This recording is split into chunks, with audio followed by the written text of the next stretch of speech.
Welcome back. With me right now from the Orange County Sheriff's Department is Sergeant Don Vogt. Sergeant, hi. Good morning. Nice to have you here today. Thank you. Great to have you here, but we're talking about a very serious subject. So first tell me about the department that you currently oversee.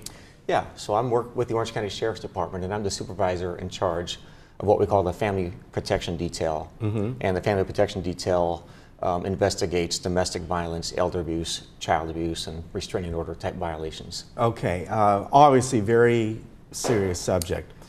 And you know, we'll get into this community in just a moment, but tell me the stuff that really your department provides. How do you go about this? Do you wait for an initial report to come in? Do you have people working in the background with the grand jury? How does all that work? Yeah, initially when it comes to domestic violence, I mean, if someone would initially make a phone call to the Sheriff's Department, a patrol deputy would respond to the scene. That patrol deputy would do his best to filter out what's going on at the scene. Maybe both parties are there, and he would interview the people. But his main objective is to make sure that everyone is safe. Right. Okay, and if both parties are there, he'll figure out what's going on. Maybe there might be an arrest, or maybe the most prudent thing would be to separate the two parties, maybe have someone go stay somewhere temporarily while they have a chance to calm down and think things over. And then after that, if there's some future or further investigative needs to be done, then the case would come to my office and one of my investigators would follow up on it. Okay, so what actually constitutes domestic violence versus maybe a couple just having a fight, you know, nothing, no hitting going on or anything like that, you know, that sort of thing, but somebody hears them yelling at each other or something. Right. You know, so where does that cross the line? Yeah, you know, domestic violence comes in all different formats. You know, some people can be victims of domestic violence just from verbal abuse. Okay. Right? But that's not necessarily something criminal to where you would make an arrest. So domestic violence, where it constitutes a violation of law, usually involves physical force of some sort. Okay. Anywhere from pushing to grabbing, slapping, choking. And then it gets more serious where there's punching with visible injuries and stuff like that. That's where we would typically make an arrest if someone were to have some type of a physical injury on them. And of course, there's certain criteria that has to take place for it to be considered domestic violence. You know, you have to be married, dating, have children together, a former spouse or a former dating relationship. Those are things that qualify for a domestic violence incident.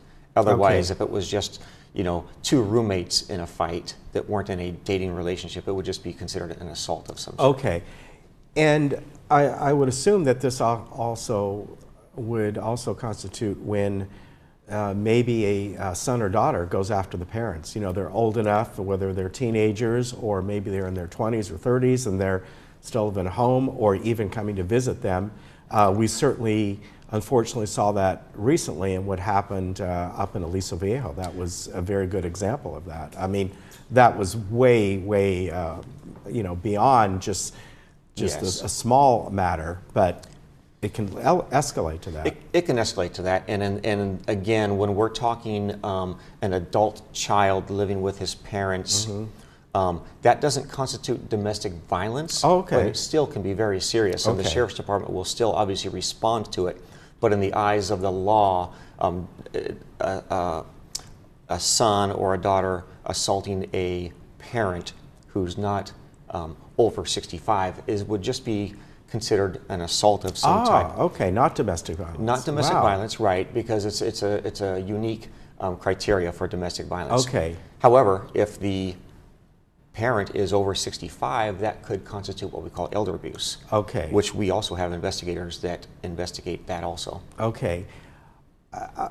You know, one of the hardest things would be, I would think that, you know, it can go unreported for a length of time, certainly with elder abuse, right? Absolutely.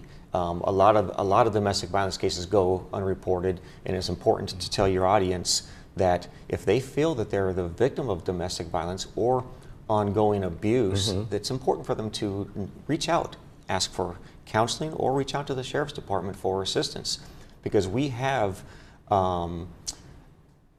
details and people that are available. Victims advocates. We've got victims advocates with the Sheriff's Department, with the Community Service Program, that can provide them counseling, that can get them restraining orders. We could even get them temporary housing if they feel that it's necessary. We're also working in conjunction with an organization called Laura's House. Sure, I know Laura's House. Laura's House, very helpful program. And they can do similar things to what community service programs can. Counseling, restraining orders. So they'll actually come with the victim, go to the courthouse with them, and walk them through the process of getting a restraining order if it's necessary. Okay. Again, when it gets to elder abuse, what it gets so hard in that is many times maybe the son or daughter that is in somehow abusing their older parent. On the other hand, you know, the next day they could be helping them, and so it becomes very hard when that the elderly person is like, well, if I report them, I could lose out the person that takes me to my doctor once a week. I mean, you know, as you know, there could be a flashpoint. It could be on and off, on and off. That's a very difficult dilemma for someone to be in. Yeah. Because they might be, well, quite often they are dependent on their child, their adult child, to take care of them.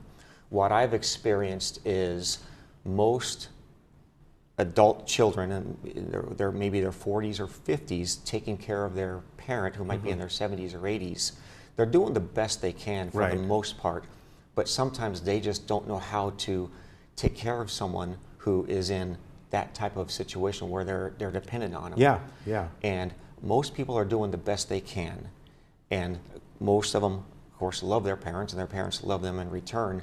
But we have come across situations where the child that's taking care of the elder person isn't doing an adequate job, and sometimes might have some resentment or hate towards them. So it's important for that elder person to report it if they feel it's necessary.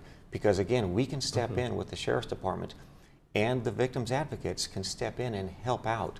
We can help get the house clean, because we do notice that a lot. The house is a mess. If there's food piled up that's rotten, there's trash spread out throughout the kitchen and the house, we can help out with that. And we've got Adult Protective Services works with us. So the first call we would make would be to Adult Protective Services and say, hey, we have a situation here. They've got people who specialize in elder abuse. So to the elder people out there who feel that they might need assistance, please call us, and we will put them in touch with APS. One of the nice things about this community is that we have our own social services department, so that can be your first line. And if you go down there and you feel like you're having a problem, and the other way around that too, where they help out, is maybe the caregiver is getting to the point where they're getting frustrated and they don't want to see it get to that next level, so they need somebody to talk to. We have that department here to at least point you in the right direction. Yeah, social services is a huge department, and APS, Adult Protective Services, works with them.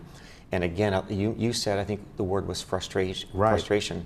That does happen. Yeah. You know, these people get to the point, you know, the 50-year-old son gets to the point where he just doesn't feel he can help his mother or father any further.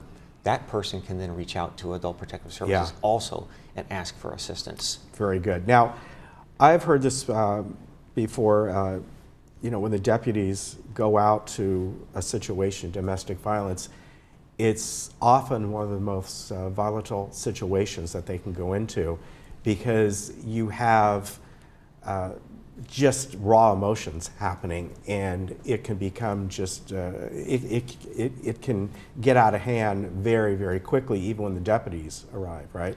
Yes, it can. And our deputies are trained for that from the time they go into the academy, and they get continuous training throughout their careers on how to handle stressful situations, specifically domestic violence situations. And yes, it can be one of the more serious incidents that a deputy rolls into, going into someone's house where there's anger and resentment and violence and hostility. And it's a very delicate situation that hopefully the deputy gets in there and handles it in a proper manner. And again, most of our deputies well, all of our deputies are trained that way, and you just hope that they get in there and they handle it appropriately with the training and experience that they have. What about weapons? Will they go in, even if they're not a weapon being used, hopefully not, but would they go in and ask, do you have any weapons? Are there firearms in the house, just in general, even if they have a permit for it? Yes, they will. And it's important for the victims excuse me, of domestic violence. When a deputy does come into a house and maybe there is an arrest of some sort, it's important for the victim to let the deputy know, hey, maybe it's the husband, has a couple guns registered to him and they're in the bedroom or they're in a safe or they're in the dresser. Because when it comes to domestic violence, we do have the legal authority to remove weapons from a house for a temporary time. It's just called for safekeeping, basically. Right. And then we can return those weapons to the owner after the case is settled. Now, if someone's convicted of domestic violence and there's domestic violence restraining orders against a person, then we will maintain those guns because by law they're required to surrender them. Okay. Let's go back, something you just mentioned, the restraining order. How does that come about and how effective is it? One thing people have to remember is that a restraining order is really a piece of paper. You're right. So it's not a shield that will protect a person from coming back to the home. But when we go to a scene for domestic violence, we will typically call an on-duty judge 24 hours a day and say we need an emergency protective order. That's usually good for 5 days. Okay. And we will serve we'll call it the suspect, with this restraining order, which means he can't come within, typically it's 100 yards, can't make phone calls, and communicate with the victim in this case, for 5 days. Well, that 5 days gives the victim in this case enough time to go to the courthouse, which is the Lamoureux Justice Center in Orange, to get a permanent restraining order. So that gives them 5 days, and then once they get the permanent restraining order, which our community service programs or Lower House can help with, then we can serve the suspect with that also, and that could range from weeks to years, depending on what the judge authorizes. And then when the victim sees that person come within 100 yards, they call the sheriff's department, we'll send someone out. And if the restrained person is within the 100 yards, we can make an arrest. Okay. Again, as as I just mentioned, because we have our own social service department here, anybody who feels the need for it, that might be, unless of course it's happening right then, an actual, some kind of a violent situation, you call 911. But if you're in a situation that you're unsure about or uneasy about, you can first come to our social services department, and from there, they are very good at assessing what level it should go to, what need there may be. But if they don't want to, and it's not at this point a 911 type call, they just call the sheriff's department? Is there a certain number, or? Yeah, so they can. Your residents can call the sheriff's department at 949-770-6011. That's the non-emergency line, and just ask for assistance. But if it's the type of thing where there's, like you said, it's not an emergency and they just need some assistance and some guidance and counseling, I would recommend that they call our community service program, the CSP personnel, the victims advocates, and they can provide some assistance also. And I've got that phone number if you'd like. Yeah, please. Yeah, and this is a 24-hour crisis response team hotline. It's 949-800-9021. And then the Loris House 24-hour line is 866-498-1511. Okay. And one more important thing I want to mention. Please do. When someone does get arrested for domestic violence and is taken to the Orange County Jail, there's a program called the VINE program that the victim can log onto the computer and they can register. And then when the person's going to get released from the jail, the victim will get a phone call from the county jail saying, hey, just give a heads up, your husband or whoever the assailant was is getting released. Therefore, the victim can maybe get out of the house, go stay with a friend or a relative or something like that. Okay, that's good to know. I really appreciate you coming on today, Sergeant. Yeah, my pleasure. And again, it's a difficult subject, but there are a lot of people that may be involved with this and don't know where to turn to. And it's great that you came on and gave people an outlet of who to speak to. And again, if you forget these numbers or anything else, our social service department is right downstairs, and you can talk with them first, and they'll get the ball rolling from you. They're really good at that. Great. So thank you again. My pleasure. We appreciate Thank you it. very much. And we'll be right back.